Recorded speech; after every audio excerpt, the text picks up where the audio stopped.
The NFL Scouting Combine is upon us. John Lynch took the podium today, had a lot to say. We're going to talk about all the things that he brought up, and also that quarterback situation. That's just not going to go away anytime soon. So we're going to make sure we hit a little bit on Brock Purdy and Trey Lance and give our thoughts there.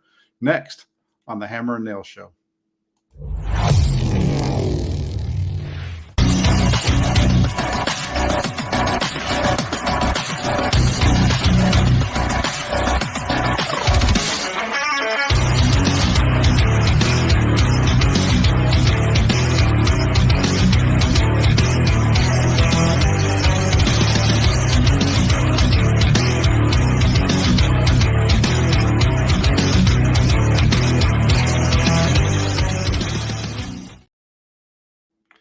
Hey, everybody, it is Tuesday night, and you know what that means. It is time for the Hammer and Nail Show. I'm the hammer portion, and with me is my buddy, Jessie Naylor. He's the nails portion, so hammer and nails. How you doing, Jessie? I'm doing fantastic, Jack. It is Tuesday, which means I got double duty tonight, and I like Tuesdays, so let's go. There you go, Tuesday. Like it's Wednesday Eve, so we're right there, almost a hump day. And, wanted really quick, before we get started, shout out a couple of folks. We got Raphael, 5629ers. Member of the Toolbox. What's up, Jack, Jessie, members of the Toolbox, and everyone.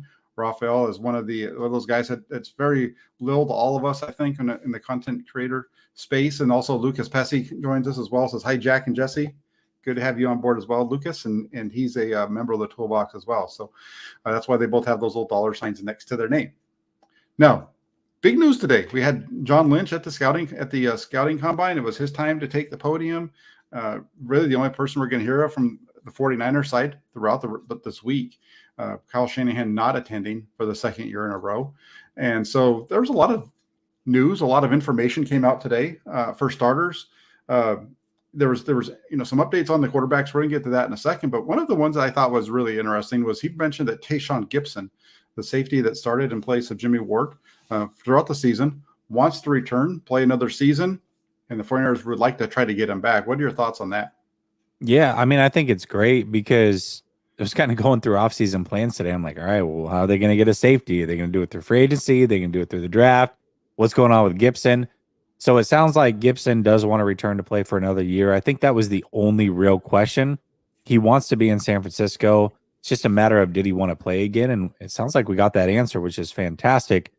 However, they've got a year to figure this out. They've got to get a permanent safety there long-term as well. I think this is a one-year play, and the 49ers are likely going to lose Jimmy Ward as well. And so they need to go out and get an actual safety that will be the future as well. So glad that Gibson is coming back. I mean, he and Hufanga played really well together. And I think with Wilkes, they might even be able to take a second leap this coming year. So yeah, definitely. I think it's always good news when you have a player at the caliber of Gibson coming back on your roster that wants to be here specifically. Yeah, and I think that, I'm right there with you. This is one of those things. It's funny you said that you were thinking about the safety spot, because that's what I was thinking about last night and this morning as well, was their need to, you kind of start to look at all the needs. And I keep hearing about the offensive line. And in reality, I think the defense, the defensive tackle, defensive end, safety in particular, because that's the one spot that they don't have somebody there. You might not like the options that they have as far as the edge rushers or the defensive tackles or even the offensive linemen, but they have guys in there that have started and can start there. Right. Whereas they don't really have that in the back end of their defense at safety. Yes, George Odom started a few games. George Odom's a good spot starter, but he's not somebody that I think you want to have be your guy for 17 weeks. He's an excellent special teamer. That's really more of the role you want for him. So if you can bring in Tayshaun Gibson, even if it's for a year, that allows you to still go out there and get that safety that you expect to take over in 2024, kind of let him groom through a year like they did with Talanoa Hufanga, and then step in 2024. I think that makes a lot of sense and would really help them.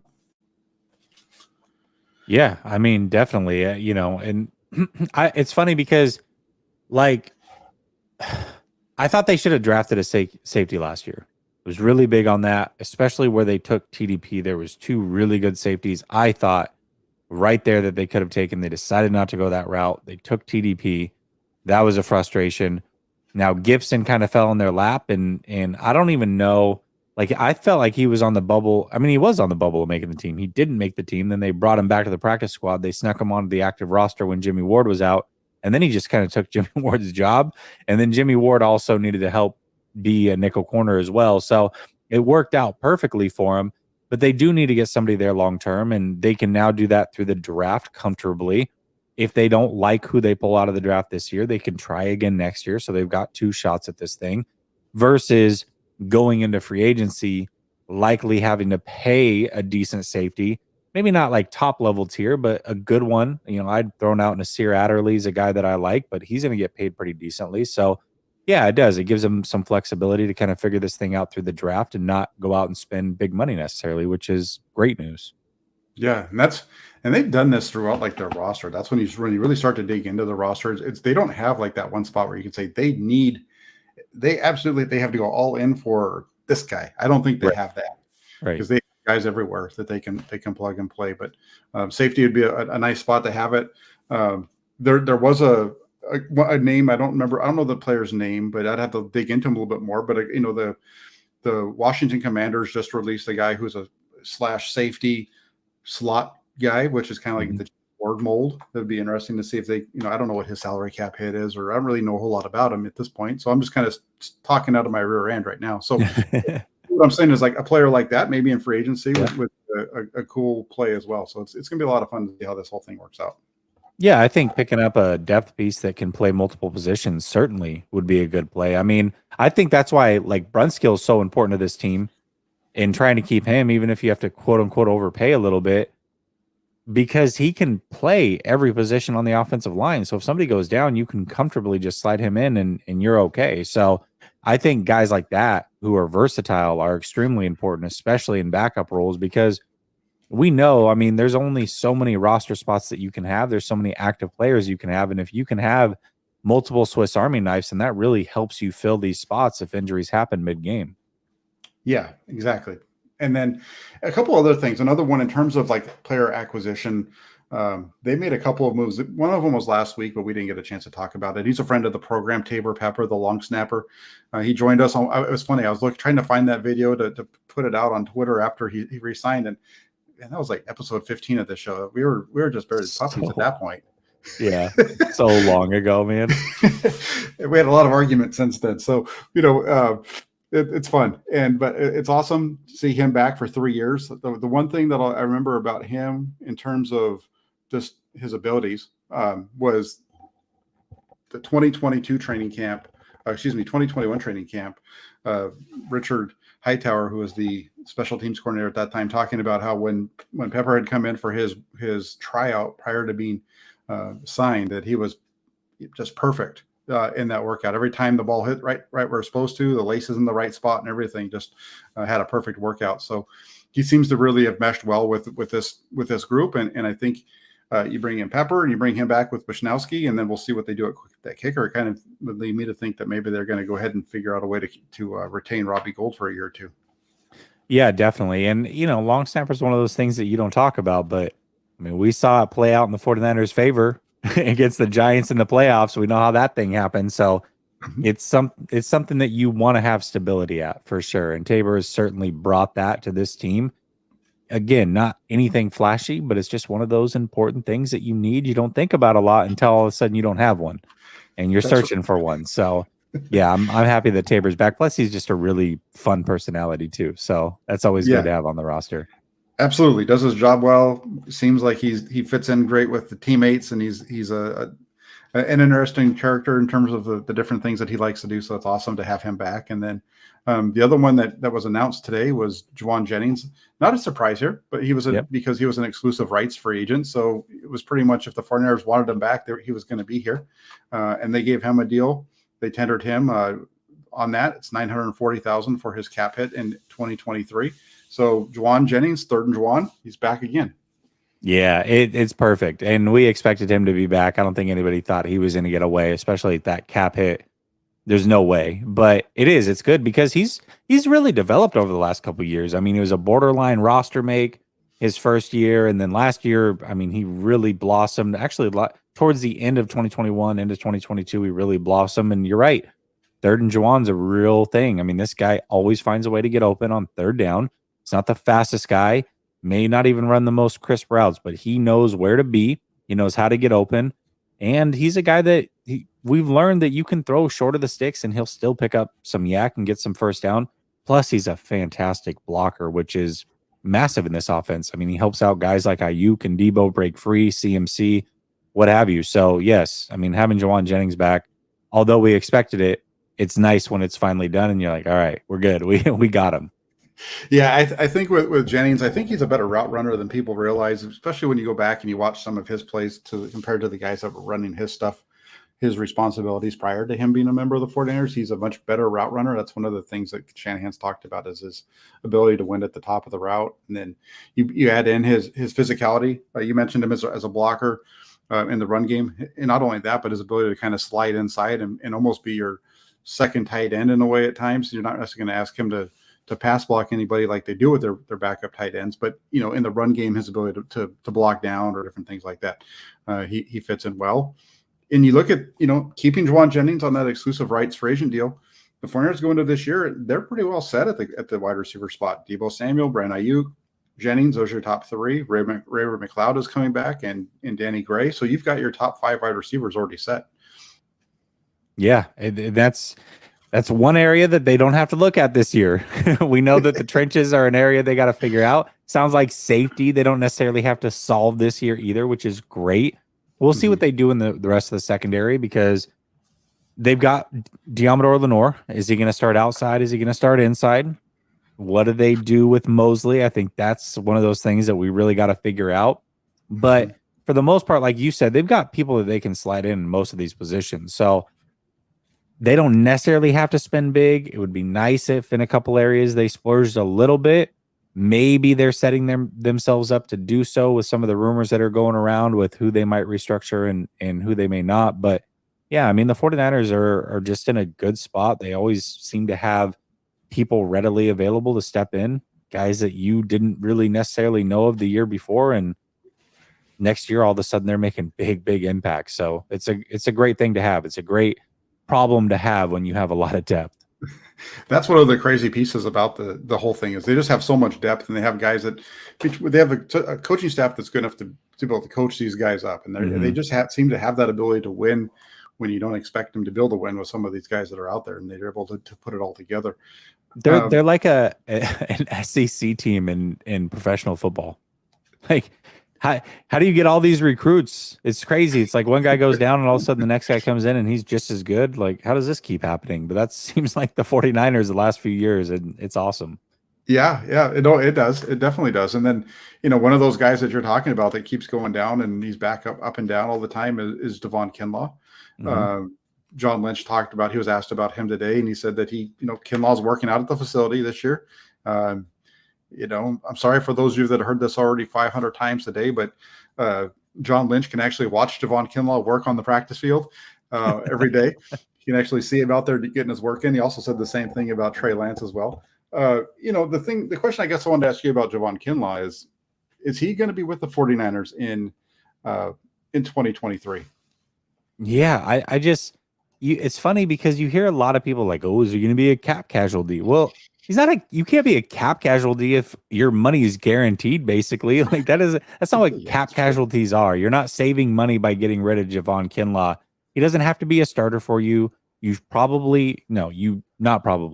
not under any circumstance pick up his 5th-year option, but he should be and will be on the roster this year, at the very least as a rotational piece. I mean, that's the way it's going to play out. You're not saving money by getting rid of him. It is a position of need, and you're going to need depth at that position. So, yes, absolutely. He will be on the roster 100% and barring injury for the 2023 season. There's no doubt about it. Yeah, unless the only way that I see that, maybe not, and I'm stealing here from Sunil, who stole from somebody else, but it would be as if they traded him. You've heard this, the Mekhi Becton. Yes, that goes back. Larry Krueger, I think, is the one that was talking about this a week or two ago. So he's kind of the one that everybody's kind of stealing this from. But we talked about it, briefly last night. That makes sense. I mean, from the standpoint of it's a need for the 49ers at right tackle. Becton is a guy who's been often injured, like Kinlaw. So if you can make that swap, if it's something they want to do, then you go ahead and do it. likelihood of that happening, though, I think is rarely slim. I feel pretty confident in agreeing with you that it's like 99.9% that you're going to see Javon Kinlaw as a 49er in 2023. Yeah, I mean, I guess I shouldn't say 100% because trade is always a possibility. But outside of that, he's not going to get cut by any means. And even if you trade him for Mekhi Becton, likely you're going to have to throw in something else. In fact, this thing started a few weeks ago. I think when I was on with Larry, he had brought it up. And I was like, it's a great deal, but you're likely going to have to kick in like a third. Because one thing I will say is they've both been injury prone, yes. However, I think Mekhi Becton has shown that he can play at an elite level, and the little bit we've seen him. Kinlaw, not so much. So you're trading two injured guys for each other, but one has shown that they can be elite in this league. The other one has not. So you've got to probably pay a little bit for that. So I don't think it'd be a straight swap anyways.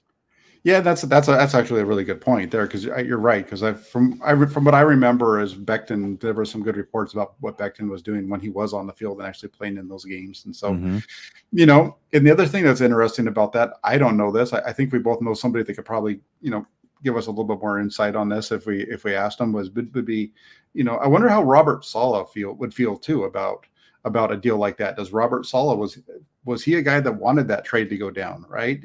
Was he okay with making that trade and getting rid of Buckner for and then bringing in Kinlaw? Was that something that he was in favor of? Because maybe he wasn't, and that's something that that's a question that would have to be asked as well. Yeah, 100%. Yeah. So we got J49 here, says, "Hi Jack, give me the dirt. Great show. Thank you very much." So the dirt so far, what we've gotten through is Tayshaun Gibson wants to return and play another year. Now, if he's going to come back to the 49ers, we think so. That's the direction. We talked about how well that will help them. Juwan Jennings, Tabor Pepper, both coming back on new deals. Javon Kinlaw, we both think is going to stay. And then one other guy that's going to be staying, and I think this is great news actually today, because it had been talked about a little bit where it was a little bit of uncertainty, but Brian Griese will be returning as the quarterback coach. I think that's a real good deal for the 49ers. Yeah, it definitely is. And it was short-lived, but I mean, we all just kind of assumed it was going to happen. And then all of a sudden it was not out of the realm of possibility he was. And it's like, well, hold on, where'd this come from? So luckily that rumor was put to rest pretty quickly. And we now know that Griese will be here. And I think Griese's done a fantastic job. It's tough to say for sure, like what he's brought to the table, but I feel confident in saying that it's better than what Scangarello brought to the table. So I'll just leave it at that. Yeah, I think so. And I wasn't somebody who really ripped Scangarello for what he was doing, but I think that there was definitely an improvement with what they were able to get with Brian Griese. One, the guy played the position in the NFL at a high level, and so he's able to be the voice in their ear off the field, on and off the field both. As far as some of the stuff that you've seen him do on the field, one of the biggest things that I don't ever remember them really working on so much as far as reading and stuff, like reading players during their warmups like they do now. You see the film stuff from myself and Grant and some other folks that are at practices, when they're doing their warmups, they're actually asking those guys to make some, they're basic reads, right? It's still those, every rep that you get is a step in the right direction if you're doing it correctly.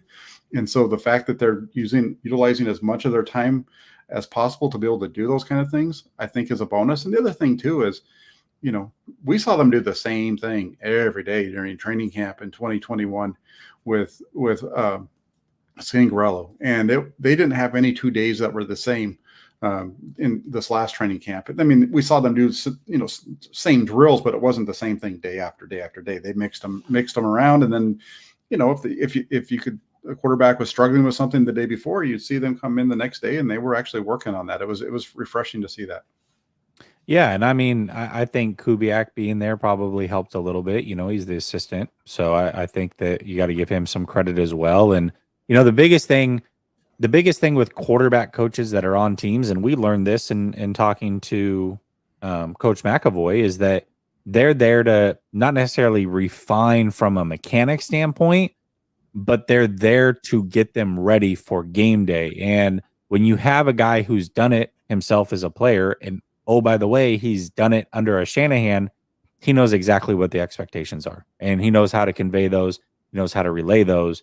And so I think that's extremely important as well.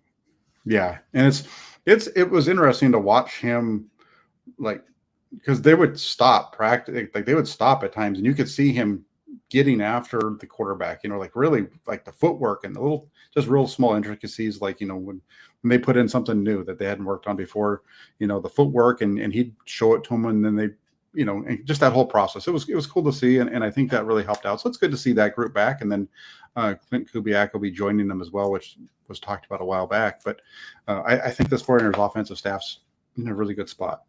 Yeah, for sure. It definitely is. And they didn't lose as much as they lost last year. That was the reason we were told last year that Shanahan didn't go to the combine, is because he was getting used to his new coaches and they were figuring each other out. And now it just seems like Shanahan's just not going to be at the combines. Well, and in some ways, like the one positive of him not going, I was thinking about this today. I mean, you always want to have him there to watch, but if he's there, then they're going to interview him. And by not having him having to step up to the microphone and having it just be John Lynch, you have one message that comes out. And so for the next month, until he talks, around the draft time or during free agency, when they, whatever, they put him in front of the mic again, at least during this time of like these next couple of weeks, they're not going to have these conflicting, well, he said this, what's the truth? It's just that they've avoided that in the last couple of years with this process. Yeah. Good point. Good point. Well, and that's, that brings us to, we're the quarterback. We talked about Brian Greasy, but let's just stay on that position because, hey, the 49ers and quarterbacks, it's an interesting discussion there. And we had some news today come out on Brock Purdy in terms of where things are. Last week, it was a week ago now, we were actually having a conversation about what his surgery was going to look like and how that might impact the 49ers. And the next day, actually, I think it was later that night, off the show, what do you know? It had been canceled. So, yeah. According to John Lynch, he is going. Dr. Meister, who is supposed to be doing the procedure, is going to be. He works with the Texas Rangers. He's their orthopedic surgeon. He is going to be in Arizona at the spring training this week, and he's supposed to be meeting with Brock Purdy later on this week.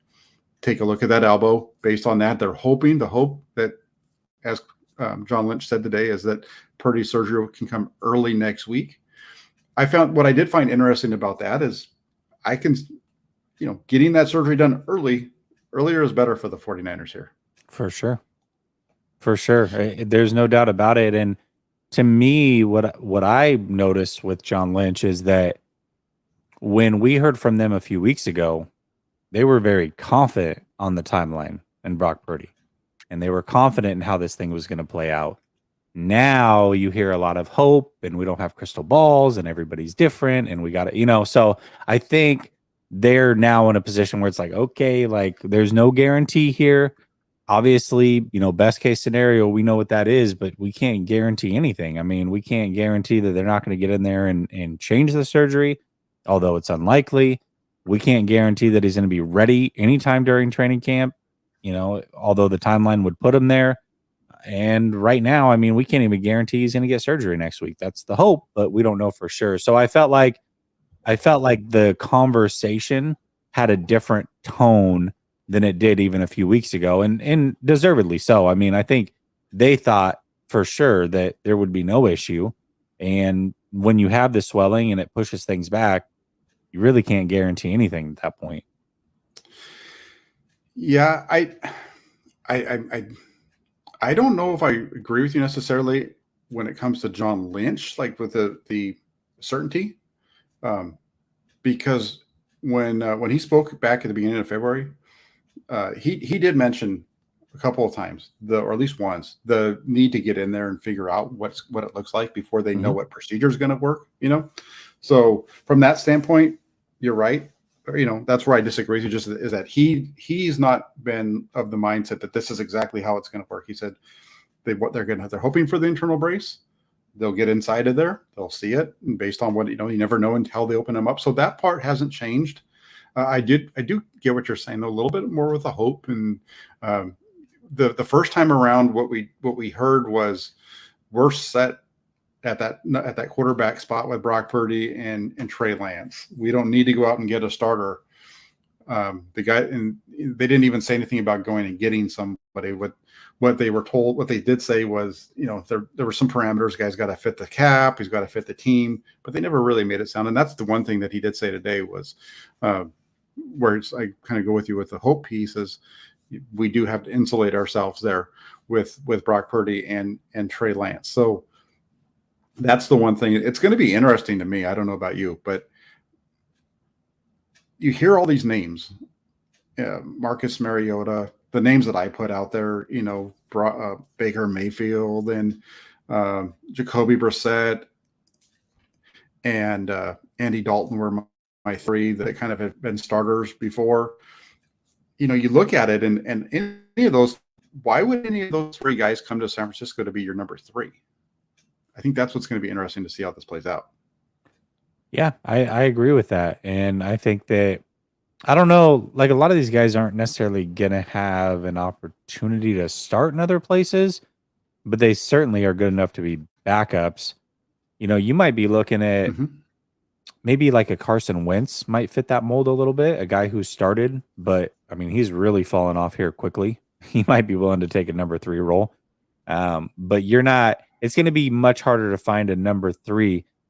However, if they find out that they can't do surgery and this thing continues to get pushed back, or the off chance that they get in there and they realize this isn't what we thought, it's going to be a 9-month or whatever, then you definitely have to go get a guy, and it becomes much easier to go get some of the names that you mentioned who, are going to be backups in this league. And, they're going to need a veteran. They're certainly going to need somebody to be the backup behind Trey Lance if Brock Purdy's unable to go. So, yeah, and again, that goes to the whole timing thing. You're right. If it's Purdy pushing out and it looks more to get in there, and it's one of those longer surgeries, and what I just said a minute ago, that's out the door because they know that they can come be the backup. They're not going to be number 3. So we'll see. And then Ken Miller, I think it's Miller's how you say that. He says Brock Purdy will be a better NFL quarterback than Jimmy Garoppolo. I don't disagree with you. What we've seen from him so far already is better than Jimmy Garoppolo. Just look at what he did in the playoffs. Compare what he did in the playoffs to Jimmy Garoppolo. That's enough, just those 2 games, let alone the fact that he only threw 3 interceptions over that span. All kinds of things. He only had the 1 fumble. His last real play of the season was his only fumble of the season. So I don't see there. Brock Purdy has the potential. He's already proven to be better than Garoppolo in some ways, and it just hopefully he doesn't deal with injuries beyond this career out, and he would be Garoppolo. Yeah, I mean, he definitely has the skill set. Definitely has a skill set to be better than Garoppolo, and we've seen some of that play out on the field, no doubt about it. So no, I definitely don't disagree with that. And at the very least, I mean, it's made it to where they can move on from Garoppolo confidently, which we also heard today in the press conference. So, yeah, that was the one thing that we didn't talk about, and that was I probably should have led with that because that always gets people upset. They're moving on. This isn't like last year where they said they were hoping to. Remember last year this time you just dealt with the surgery and all these kind of things, or his surgery was going to have to be done on the shoulder. I don't even know if he'd actually gotten surgery at that point. It was a whole mess. So yeah, and we're going to get into that a little bit more here in a minute. So yes, Brock Purdy better than Jimmy Garoppolo. What about Trey Lance? Is he going to be better than Jimmy Garoppolo? No, that's still not. Let's don't get into that conversation. But I hope so. I hope so. I mean, that's the reason why they brought him in anyway, right? So Trey Lance, the news around Trey Lance that we heard today is that, we know that he started throwing last week. At least, Trey Lance had put that out there that he was going to be throwing last week. Lynch was asked about it, and he said that he's looking good. This is another one of those players that he's able to look out his window at and see. He gets to see Trey Lance work in the team facility. He gets to see Javon Kinlaw, and he also mentioned Drake Jackson as another guy that he gets to see working out at the team facility. So, but with Trey Lance, the news there was that he's throwing. He doesn't see any kind of a limp or anything like that really when he's working out. And so it seems like Trey Lance is on a good course here to be ready when the team reconvenes for OTAs, and especially by the time they get ready to do their on-field work. Yeah, and I don't think, at least for me, there wasn't any doubt. I mean, he genuinely had had recovered basically. And then all of a sudden, he had some uncomfortability there with the plates and the screws and rubbing up against some of the tendons and bones and whatnot. And so they had to go back in and pull those things out, which, is a setback as far as the timeline. But as far as an overall healing pattern, from what I understand, that's a good thing. I mean, it's your body's rejecting the extra parts. It's not needed because you've healed. So not necessarily the worst thing in the world long term, but in the short term, it definitely changed the timeline by a good month to 5 weeks. And so now he's able to get out there and start throwing again, and he's going to have to ramp up real quick. I mean, he's gone a long time without like actually throwing. And so he's got to get out there. He's got to get fully healthy. He's got to improve on some of those little things that we've talked about and come in and take this job. And that's something that was talked about today as well and reiterated, is like, hey, we got to find a way to get Trey Lance a chance to come out and take that job as well. And we believe he can do it. We believe in Trey Lance, but you're hearing the urgency like this. They know what we know, which is this is the last chance for Trey Lance. Yeah, he needs to get on the field. He needs to stay on the field, and that's the bummer of what happened. Against the Seahawks last year was the injury steals a year of growth for Trey Lance, of hopefully having some growth. Right, that was the goal going into the season, and you lose that, and then you end up with the way that Brock Purdy plays at the end of the season, and now this whole thing becomes a completely different discussion. And I've seen people talk about this, and I agree to it. They lucked into Brock Purdy. They didn't go in thinking that they were getting Brock Purdy to be the starting quarterback. They thought that Brock Purdy had some good traits and it could be somebody that would be around the team for a while. But I don't think they went after Brock Purdy at number 262 in the draft thinking that he was going to be what he turned out to be. I think they thought they were getting a good quarterback. They said that they felt like he was the best in that class last season. That's what Adam Peters said following the draft. But as far as being a guy that was going to come in and perform the way he did, I don't think they expected that. So this is Trey Lance's.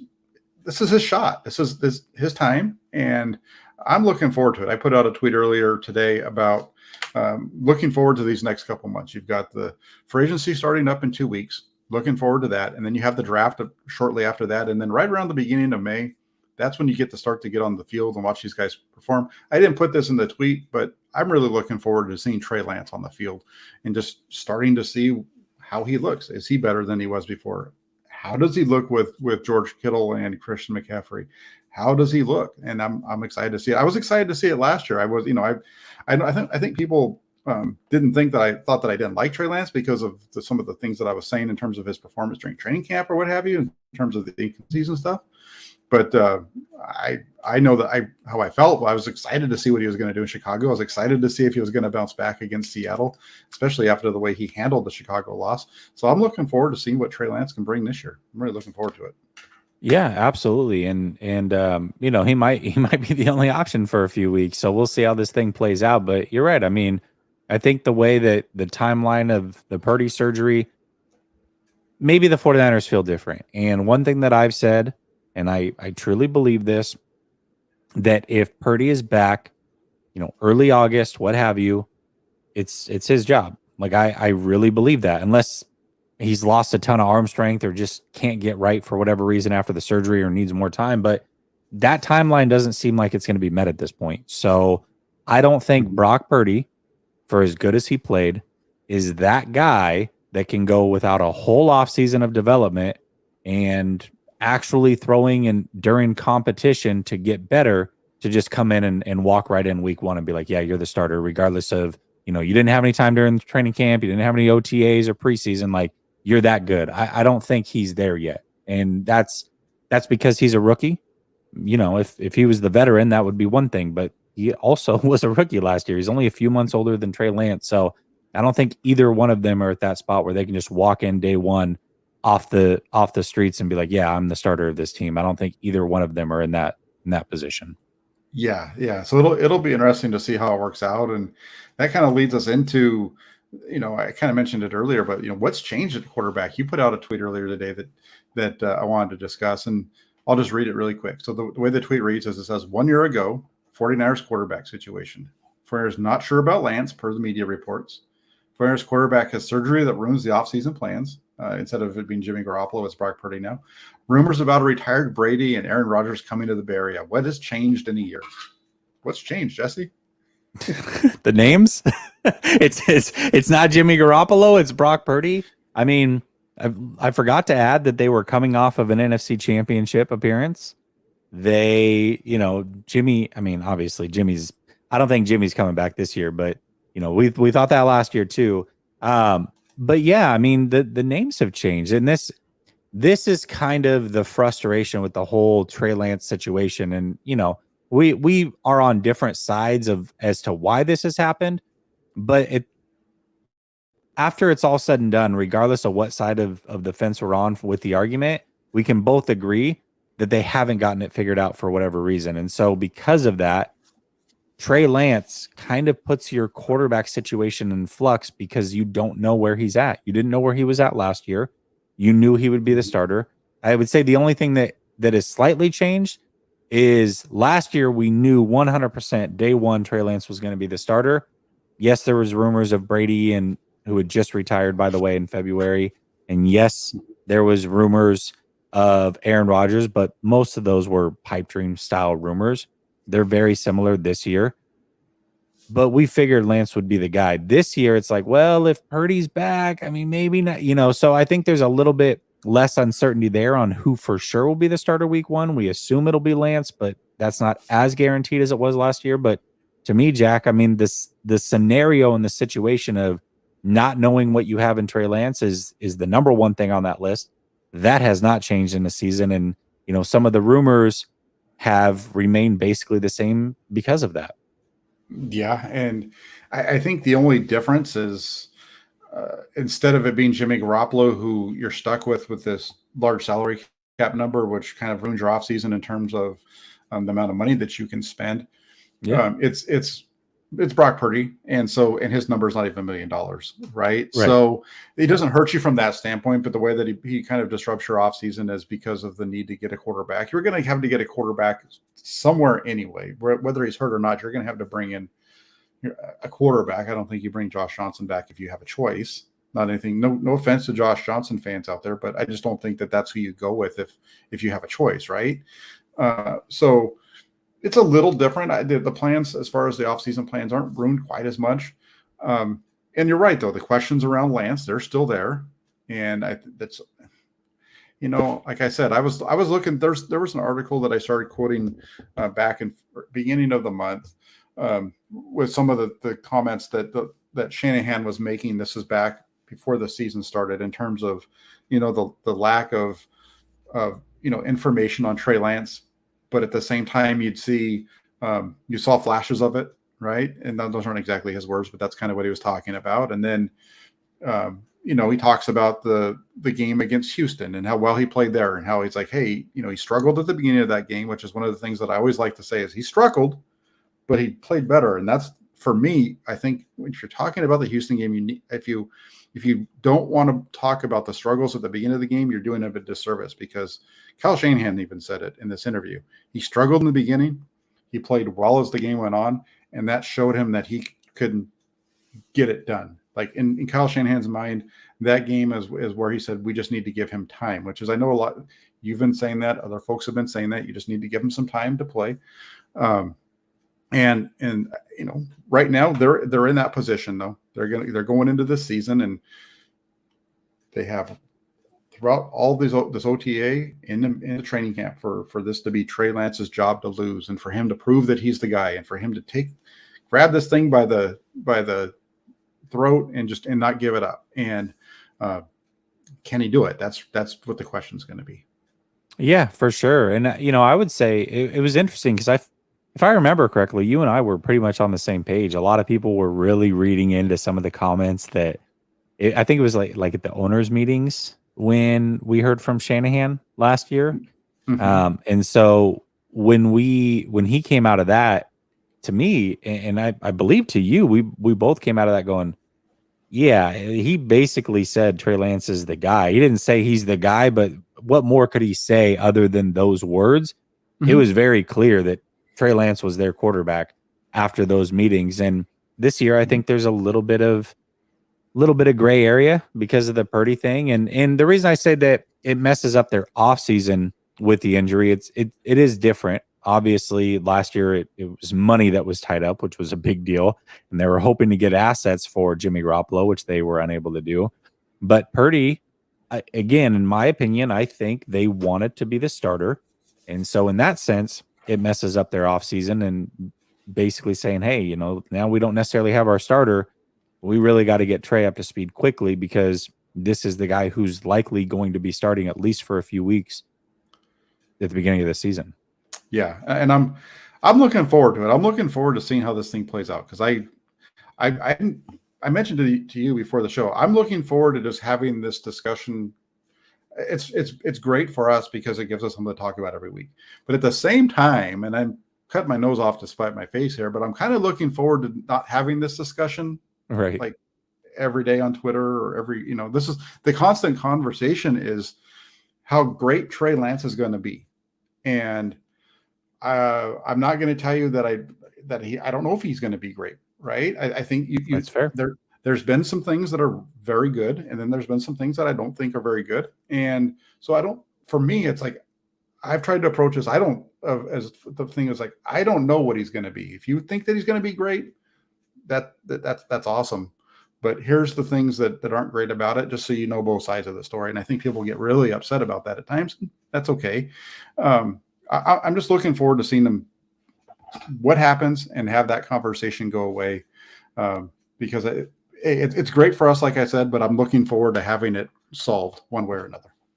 Well, I'll say this, as far as being a content creator, Jack, and having access to the team the way that you do, I don't know if you remember this, but as camp was winding down last year, I had said to you, man, content is going to be harder to come by next year's training camp because there's not going to be the quarterback controversy. That's right. And you're like, yeah, we'll see, whatever. You were basically like, yeah, maybe not, but it'll still be fun type of thing was your stance. And here we are again. Camp's going to be just as fun.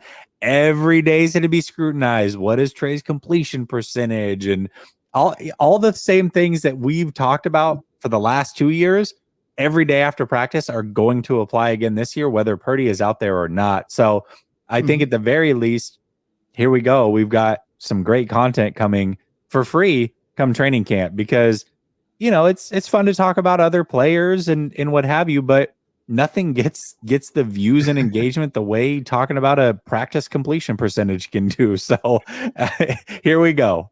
That's right. And the other thing that's going to make it crazy as we go through training camp, especially if Brock Purdy's not there, is you're going to everybody's favorite person on a football team, especially when the quarterback is struggling, is the backup quarterback. Everybody loves the backup quarterback. And a lot of the reasons they love the backup quarterback is because they've never seen the backup quarterback, right?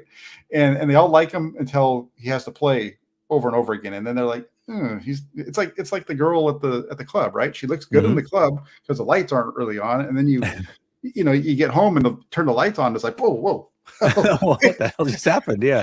Hey now, and then next thing you know, the wigs, the thing, her hair piece is coming out, and all the it's a mess. But you know what I'm saying. I should shut up now before I get myself in trouble. But you know what I'm saying, and I think that's we're gonna see that because you're gonna have that faction of anti-Trey people who, if he's struggling, are gonna be like, see, if Brock was here, he'd be doing this. If Purdy was here, he'd be doing this. And I've heard, my only thing that I'll say about, and I've said this, I'll repeat myself again. The only thing that I said about Brock Purdy, I wasn't on the Larry Krueger train of Brock is the best quarterback in training camp. I thought he was doing fine. For me, it was like, I don't understand why people are thinking this guy sucks as bad as they're saying. He actually looks good. Like he looks like he can be a solid quarterback in the NFL, like as a backup if he has to play and all that kind of stuff. But I didn't look at him and expect him to be able to play the way that he played. this season. I thought there were some things that you liked about him. I thought I liked what I saw of him in the preseason games in particular, because you really got to see more of him there, because he wasn't taking that many reps in practice. But in those preseason games, I thought he really stood out. And again, he's not going to be around, it looks like. We'll see. But it's going to be a lot of fun. The quarterback situation on the 49ers just is a nonstop argument. Yeah, and I think it's fair to say, we saw it in Trey Lance as a rookie. When was the Houston Texans game? Was week 17, right? So we saw a little bit of Trey Lance early in the season. We saw him you saw him in training camp. I think it's fair to say from that last time from training camp to the Houston Texans game, you saw a much more refined player. Not far from perfect, but a more refined player. I think the same thing would probably be said for Purdy. And I think even, Larry would admit this, he was high on him. But if Purdy would have had to have been the backup quarterback and came in week 2 against Seattle out of the blue, I don't know if it would have gone that well. At least not initially. It would have taken some time to ramp up. I think that time to develop and watch film and sit behind people and be the scout team quarter, I think all those things help a player, especially when they're very young and this is their first year in the league. So, I think that's totally fair. It looks good now in hindsight, but if he would have come in week 2, I don't know if it would have looked that good. Absolutely. That's exactly, I agree with you. That's one of the things I've heard people say, that he should have been the guy right then. And I just don't think so. I think we would have seen him struggle a lot more than he did. And, not that he wouldn't have figured it out. I just don't think it would have been as good as it was early on. I think he would have struggled, because by the time he came in, he was a different player than even what we saw of him against the Kansas City Chiefs. Really quick, I want to hit this comment, even though he's not a member of the show. He says, "I just don't get this Brock mania. 70% of Brock's passes were under 10 yards, and 72% of his passing yards came after the catch. That screams Jimmy G 2.0. Well, I'm going to respond to this one, and I'm going to say what I said on a tweet for those of you that are here that don't follow me on Twitter. You take the 4 quarterbacks that were in the championship games: Patrick Mahomes, Joe Burrow, Jalen Hurts, Brock Purdy. You line those guys up, and guess which of those 4 quarterbacks had the lowest percentage of passes under 10 yards? Yes, it was Brock Purdy. You line those 4 up, and with the guys who have thrown through the most balls over 20 yards, and I believe that Purdy was second in terms of the percentage of passes that went beyond 20. And that's the measure that they use for most, because they don't usually throw, there's guys that get it down there 30 yards every once in a while, but it's not as big of a percentage. So that's why they make it at 20. So, is he Jimmy G 2.0? No, he's better than Jimmy Garoppolo. He gets the ball down the field more often than Jimmy Garoppolo. Jimmy Garoppolo's average depth of target was like, there was the year they went to the Super Bowl, it was ridiculous. I think it was like 6.1 that season, or 6.5. But Brock Purdy was at 7.8. We had this back and forth a little bit on Twitter, and that was obviously bumped up a little bit by his playoff performance, but he got better as the year went on with that. He started off a little slow with the first game that he came in against Miami, his first start against Tampa Bay, and then it ramped up. Is it Jimmy G 2.0? No. Is he going to be a gunslinger? No. That's not it as well. But I do find it interesting that when you put his numbers up against the other guys that had the best seasons in terms of where their teams ended up, his numbers are right there. Yeah, I mean, I think as far as like Trey Lance, in the limited amount of time we've seen him, pushes the ball down the field at a astronomical rate. I mean, you look at his average depth of target in 2021, it was extremely high. And then even in the monsoon game in the Bears, it was right in line with what you saw, with Purdy, and that was in the rain. And so, no, he's not going to push it down the field the way Trey does, but he definitely does at a much higher clip than Jimmy. Now, I will say this, the big time throw rate is not going to be big either. He was throwing to a lot of wide open players in a lot of these cases. That's fair. But at the same time, I feel like we can all watch and see that Brock Purdy was willing to make throws that even if they were wide open for Jimmy Garoppolo just simply wouldn't take. He just wouldn't take them. He would check down and he would look the other direction. So for me, that's where Brock Purdy separates himself. Plus, he's got a little bit of that mobility. Now, I do hear you in the sense of, hey, is this the dynamic quarterback that it can lead your team forever? I'm kind of with you there. That's kind of my thing with Brock Purdy is like, I don't think he'll ever be that dynamic guy. And when you start stripping pieces away from this team, I don't think he's a guy that you can pay a lot of money and carry you for a long term. That's not who I believe Brock Purdy is. However, I do think he's better than Jimmy Garoppolo, and that's nice. We'll take that. Yeah, he's not Jimmy G 2.0, and you look at his numbers. Watch the guy play the game, and you can see he's not. Watch what he did in the postseason. I mean, Right. You mentioned it accurately. The postseason games, the game against Seattle and the game against the Cowboys helped that average depth of target out. But the fact that he did those in the postseason was impressive. If you take his average depth of target in the postseason, it's kind of hard because he didn't, the last game he didn't even throw. But you match him up against with the other guys that played 2 games, for example, it's way up there compared to everybody else. And the fact that that's happening in the postseason against the Cowboys, which had a pretty good pass rush that was all over them, and the Seattle's a little bit different. But I don't know, when you compare that to what Garoppolo did. I thought that was a big positive. Yeah. Listen, his playoff performance compared to Garoppolo's playoff performances, night and day. So that's where, at the very least, we can look at some separation there because Jimmy was god awful in the playoffs. Yeah. So, we'll see. It's going to be a lot of fun. I'm looking forward to it. We've got the combine coming up this week, like I said, and then we're going to be finding out more about Brock Purdy here shortly. Like I said, he's supposed to be meeting with Dr. Meister later on this week, and hopefully they get that surgery done early next week at some point. That's what Lynch said today. If that can happen, it'll make for some clarity as they get into free agency, because a week from Monday is going to be the start of the open tampering period. So it's right around the corner. Yes, sir. Can't wait. There we go. And then Jessie, real quick, what do you got coming up? You got So Real Sunil again tonight? Yeah, Sunil and I go live here in the next minute or so over at Last Second Sports. So if you want more Niner talk, come on over to Last Second Sports. We got you covered. Yeah, you got him tonight. I had him last night. We're just using the heck out of that guy, getting him on our shows. It's fantastic. I love talking to Sunil. He's really good. So he is good. Make sure you get over to at the bottom in the description of the show is Jesse's channel. It's Last Second Sports. You can find that by just doing a search as well. So make sure you get over there and then subscribe and do all those fun things over there.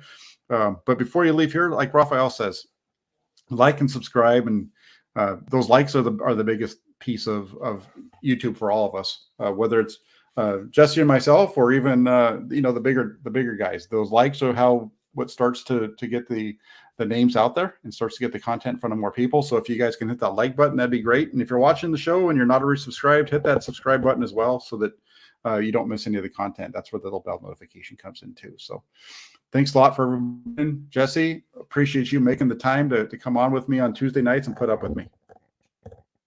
Absolutely, Jack. I'll be here again next Tuesday, ready to roll. There you go. So Jesse's going to go have a great show. Everybody, you guys have a great night, and keep it locked in here to the channel because we have a lot of good stuff. I actually have a show coming up tomorrow. I usually don't do Wednesday shows, but got one coming up for you tomorrow. So keep it locked in here, and we'll keep talking 49ers for you. Have a great night, everybody. We'll talk to you soon.